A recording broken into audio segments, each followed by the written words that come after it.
விஜயின் முடிவைக் கண்டு அஞ்சுகிறதா திமுக அரசு? முதலமைச்சர் ஸ்டாலின் அவர்களோட பேச்சு அந்த மாதிரி தான் இருக்குது. என்ன நடந்திருக்கு டீட்டெயிலாக பேச போகிறோம். ரொம்ப இம்பார்ட்டண்டான வீடியோவை தான். விஜய் ரசிகர்களுக்கும் தமிழக வெற்றி கழக நிர்வாகிகளுக்கும் இருக்க போகிறது, தமிழக மக்களுக்கும் இருக்க போகிறது. அதாவது 2026 சட்டமன்ற தேர்தலில் திமுக வெற்றி பெற வேண்டும் அப்படிங்கிற விஷயத்தில் ரொம்ப தெளிவாக இருக்குது. ஏன்னா இதுக்கு மேலே தோல்வி பெற்றுவிட்டால் நம்மளோட ஆட்சி, நம்மளோட கட்சியை கலைந்துவிடும் அப்படிங்கிற விஷயம் திமுகவுக்கு ரொம்ப கிளியராக தெரியும்.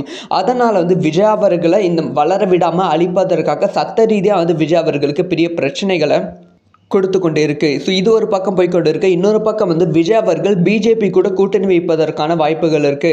ஸோ பிஜேபி விஜயை தன் பக்கம் இழுப்பதற்கான வாய்ப்புகள் இருக்கு. அதுக்கான பேச்சுவார்த்தை போய்கொண்டிருக்கு அப்படிங்கிற செய்திகள் வெளியானது.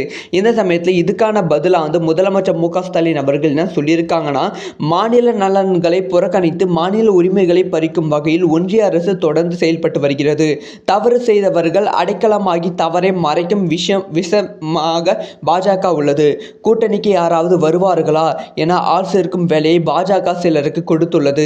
தமிழ்நாட்டின் மீது உண்மையாகவே அக்கறை உள்ள யாரும் பாஜகவோடு கூட்டணிக்கு செல்ல மாட்டார்கள் அப்படிங்கிற விஷயத்த சொல்லியிருக்காங்க. அதாவது தயவு செஞ்சு பாஜக கூட்டணிக்கு போயிடாதீங்க அப்படிங்கிற விஷயத்த விஜய் அவர்களுக்கு சொல்லியிருக்காங்க. ஏன்னா பாஜக கூட்டணிக்கு விஜய் அவர்கள் போகிவிட்டால் திமுக நிச்சயம் தோல்வி அடைந்துவிடும். இது திமுகவுக்கு பெரும் அச்சத்தை ஏற்படுத்தி இருக்கு.